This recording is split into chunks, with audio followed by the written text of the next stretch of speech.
det hade varit lite svårt att förklara, tycker jag. Då är det bara en inredningsdetalj. Nu är det ju faktiskt någonting som är vårt hus.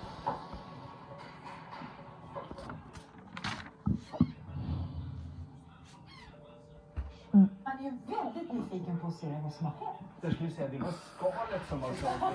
Som ni får tillstånd att stoppa in i möbler. Vi kan ju inte bo här. Så ja, med. Gärna.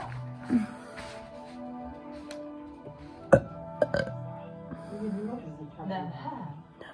Petersson och Karlsson konservfabrik. Klädesholm. Den tittar vi på vinden här uppe.